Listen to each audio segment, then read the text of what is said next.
Dans cette vidéo, nous allons regarder comment aller chercher un lutin en personnage où on va avoir découpé les 6 mouvements que nous voulons pour effectuer le déplacement du personnage en mouvement. Alors, on va aller dans Google, recherche Google. Je vous propose d'écrire dans le fond le sprite sheet PNG et de commencer à faire la recherche, Enter.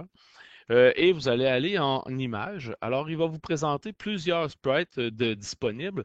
Les droits d'auteur, il faut faire attention. On va sélectionner ici celui qui est à droite. Lui, il est libre des droits d'auteur, donc on peut l'utiliser en fonction de l'éducation. Évidemment, on ne peut pas l'expédier. Il est seulement utile pour l'éducation. Alors, on va cliquer sur notre bouton de droite et on va cliquer pour ouvrir, OK, la page source. Et là, on va voir apparaître le sprite donc de notre personnage qui va être sur un fond blanc.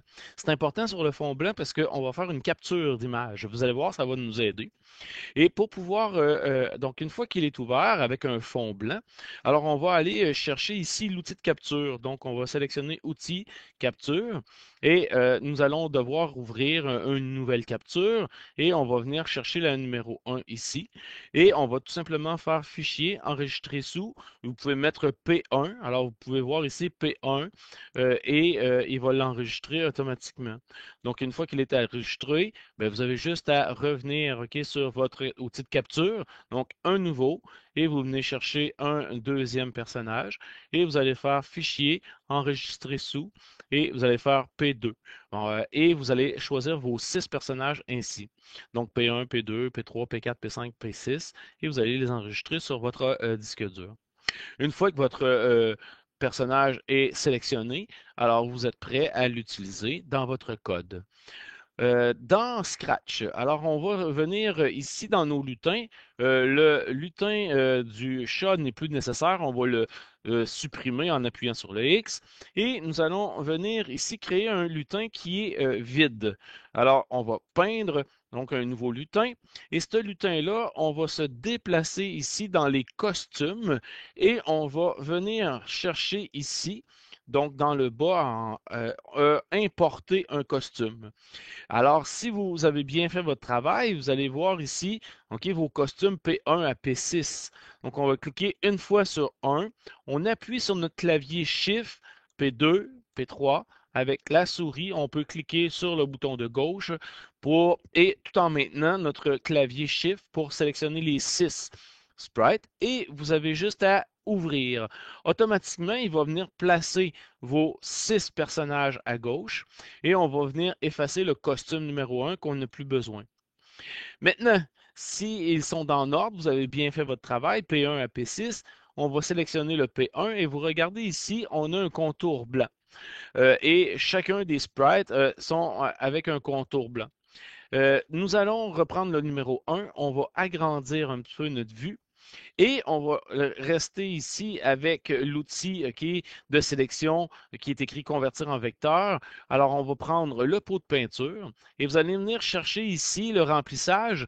Et quand on recherche le remplissage, on va chercher ici la ligne qui va dire exempt de couleur. Donc, quand il est exempt de couleur, avec le pot de peinture, vous venez juste à venir sur le blanc avec votre souris, bouton de droite, peser et il va enlever tout le blanc contour. On va venir enlever en dessous du bras aussi, en dessous de la main. Alors, vous voyez ici dans votre euh, table de jeu, on voit notre personnage qui a pris l'apparence transparente. On va faire ça avec le numéro 2. On clique tout simplement maintenant dans l'espace de blanc.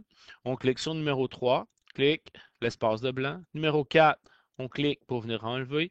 Ici, en dessous du menton, on s'assure de venir enlever. 5, on clique à côté pour venir l'enlever. Et 6, on fait la même chose maintenant pour l'enlever.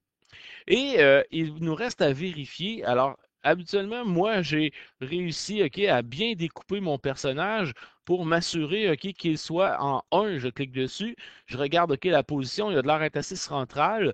2, ici, elle descend un peu. Si vous regardez, 1, 2, parfait, le pas se fait bien. 3, 4, 5 et 6. Donc, le sol, si on prend une ligne imaginaire qui est ici et on regarde un coup après l'autre. Donc, les pieds sont toujours au sol selon l'endroit qu'on veut. Donc, à ce moment-là, on va avoir un bel effet pour le déplacement de notre personnage. Nous allons venir dans le code maintenant. Alors, notre personnage est prêt à être codé, il est sélectionné. Ce personnage-là, maintenant, ce que nous allons faire, c'est qu'on va lui dire tout simplement une petite programmation pour qu'il puisse avancer avec la flèche de droite. Pour avancer avec la flèche de droite, on va commencer ici dans l'événement. On va lui dire, dès que le début du jeu, le drapeau va être appuyé, alors il va démarrer. Qu'est-ce qu'il va démarrer? Alors, il va démarrer une condition. Alors, la condition, elle va être répétée indéfiniment, cette condition. Et donc, on va tout de suite placer donc un contrôle qui s'appelle répéter indéfiniment. Cette répétition indéfinie va être, on va ajouter une condition. La condition, on va mettre à l'intérieur, c'est-à-dire qu'on va demander à notre capteur, OK, d'identifier que la flèche droite. Donc, quand on va venir l'insérer dans notre condition et on va changer pour lui dire quand la flèche droite du clavier sera pressée. Alors, qu'est-ce qu'on veut? Étant donné qu'on est dans notre personnage, on va voir son apparence. On veut qu'il bascule sur le costume suivant. Pour être certain qu'il ne fasse pas trop vite son déplacement, alors on va lui dire, OK, que d'attendre. Donc, on va utiliser un contrôle, on va venir prendre celui d'attendre et on va changer la valeur et la valeur va déterminer la vitesse, 0,05 secondes, ce qui va faire en sorte que lorsque je vais appuyer sur ma flèche droite, alors si j'appuie dessus, alors il va basculer sur le costume suivant. On va lui mettre une autre condition. Okay? L'autre condition va être évidemment le saut que notre personnage va faire. Alors, si, encore une fois, on va prendre le si, on va venir le jumeler à notre répéter indéfiniment. Et quelle est la touche? Donc, quel capteur on va prendre? On va utiliser ici la touche espace qu'on va insérer dans la condition. Si la touche espace est pressée, alors qu'est-ce qu'on va vouloir faire? C'est qu'on va vouloir que notre personnage bascule, change d'apparence. Donc, le costume qu'on veut, lorsqu'il va appuyer dessus, on va venir mettre un costume qui va s'appeler, dans le fond, notre numéro 5, puisque c'est un costume où on a les deux pieds joints. Et qu'est-ce qu'on va vouloir faire ensuite? On veut qu'il effectue un mouvement vers le haut.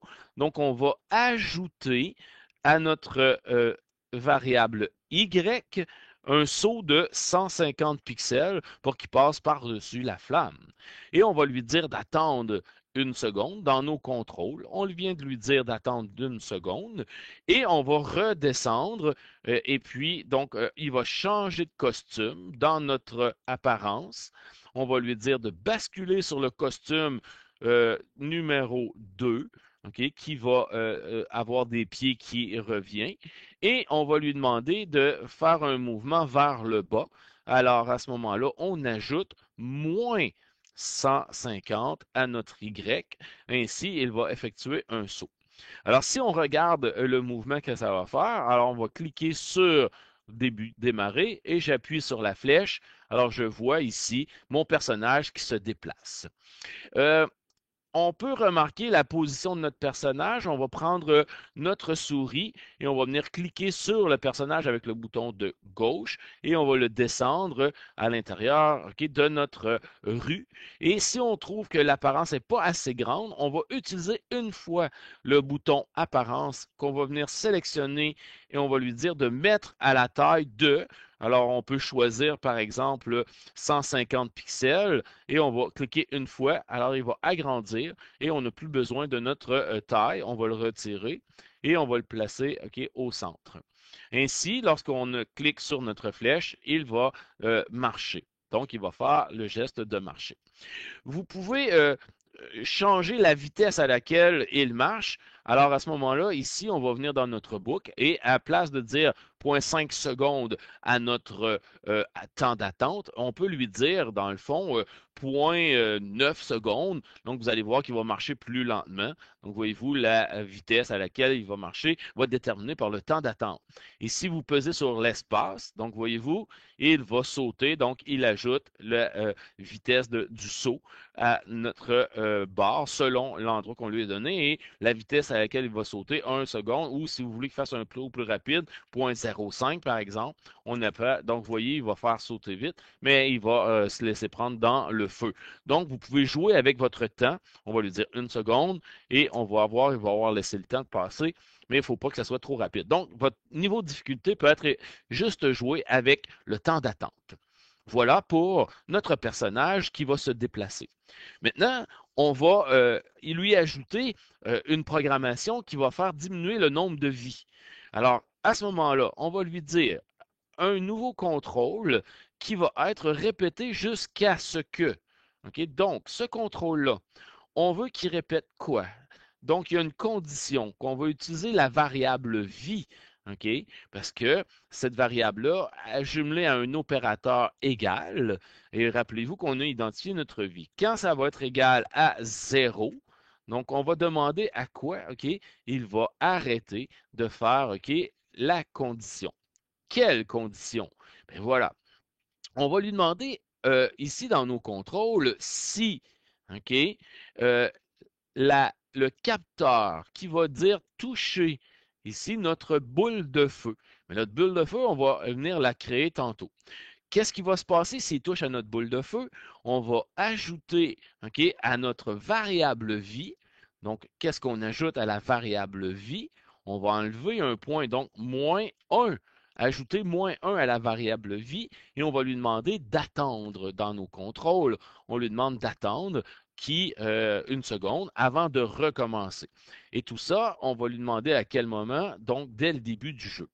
Ainsi, lorsque la boule de feu va toucher notre personnage, il va enlever une vie à notre variable vie et selon le code qu'on a identifié, le nombre de cœurs va diminuer. Alors voilà la programmation.